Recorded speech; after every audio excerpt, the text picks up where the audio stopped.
Breaking: disgraced NFL player just showed up during Super Bowl with COP killer. This will make your blood boil. Now the washed-up former San Francisco 49ers quarterback Colin Kaepernick, who thinks of himself as a so-called social justice warrior, has recently donated $25,000 to a black feminist group named after FBI fugitive and convicted cop killer Assata Shaker. Assata Shaker is the same person who in 1972 shot and killed a New Jersey state trooper named Werner Forrester during a routine traffic stop. Shaker was then arrested and sentenced to life in prison without the possibility of parole. But in 1979 she managed to escape when members of the Black Liberation Army, which is a radical offspring of the Black Panther Party, staged her getaway by taking prison guards hostage at gunpoint. She then proceeded to flee to communist Cuba, where she is currently living under the fake guise of needing political asylum from the U.S. justice system via Right Side News. Assata Shaker, Black Panther, cop killer, and hero of the black lives about a year ago. Assata Shaker. Discover the networks. Assata Shaker was born as Joanne Deborah Byron, in Queens, New York, on July 16, 1947. After dropping out of high school, she earned a GED equivalency diploma, attended the Borough of Manhattan Community College for a short time, and eventually graduated from the City College of New York CCNY in 1970. In April 1967 she married fellow CCNY student Louis Chesimard, and the couple divorced in December 1970. Joanne Chesimard changed her name to Assata Shaker in 1971, later explaining, in her 1987 autobiography, "The name Joanne began to irk my nerves. I didn't feel like no Joanne, or no Negro, or no American. I felt like an African woman. My mind, heart, and soul had gone back to Africa, but my name was still stranded in Europe somewhere." In 1971 Shaker joined the Republic of New Africa, a radical organization that called for the creation of an independent black republic in the subjugated lands of South Carolina, Georgia, Alabama, Mississippi, and Louisiana. Around this same time, Shaker moved to Oakland, California,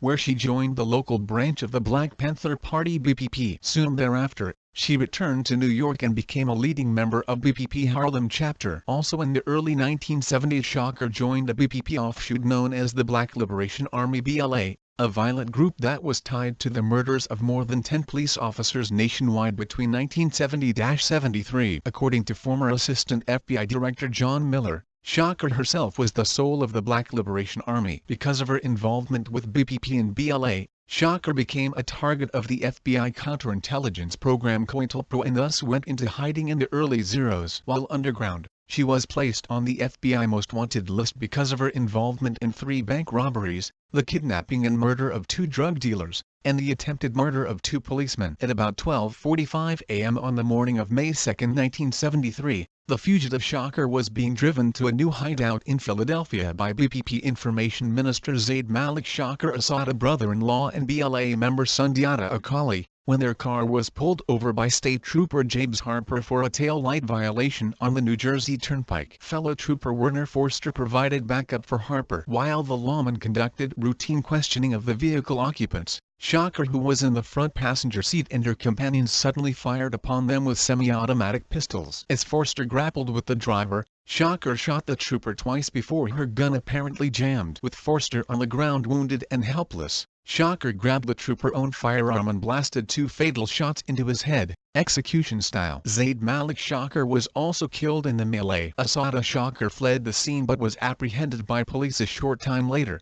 about 5 miles away. Over the ensuing 4 years, she was indicted 10 times, resulting in 7 criminal trials for offenses that included 2 bank robberies, 1 kidnapping, 2 attempted murders, and the Turnpike shootout. Of these trials, 3 resulted in acquittals, 1 in a hung jury, 1 in a change of venue, 1 in a mistrial, and 1 the Turnpike incident in a conviction. In that latter case, Shaker was found guilty of first-degree murder and 7 additional felonies, resulting in a prison sentence of life plus 33 years. Shaker escaped from prison on November 2, 1979, probably with the help of Cuban or Cuban-trained terrorists posing as visitors. As New Jersey State Police Lieutenant Mike Rinaldi explained in 2013, armed domestic terrorists gained entry into the facility, neutralized the guards, broke her free, and turned her over to a nearby getaway team. The escape was masterminded by Shaker brother, BLA member Jerwayne Williams aka Mutulu Shaker. After her prison breakout, Assata Shaker lived underground in the U.S. until 1984, at which time some accomplices smuggled her to Mexico. From there, Her allies used a network of Cuban intelligence officers who collaborated with American radical groups calling themselves the Collective, to transport Shocker to Fidel Castro Cuba, which granted political asylum to the fugitive in order to embarrass the Reagan administration. As Cuban-American author Humberto Fontova wrote in 2013, to this day from her safe haven in Cuba, Shocker has been given a pulpit by Castro to preach and profess, stirring supporters and groups to mobilize against the United States by any means necessary. She has been used by the Castro regime to greet foreign delegations visiting Cuba. In May 2013, the FBI announced a $1 million reward for information leading to the apprehension of Shocker, whom the Bureau designated as a most wanted terrorist. The New Jersey State Police also wanted to gain custody of Shocker and added another $1 million to the pot. In response to these initiatives, Shocker in 2013 launched a propaganda offensive claiming that she was innocent of the many charges which had been levied against her, and that her trial had been nothing more than a legal lynching perpetrated by an all-white jury. Over the years, Shocker has become a folk hero to radical leftists. They view her, as one fawning San Francisco Chronicle article put it, as a victim and ally who gives voice to their pain.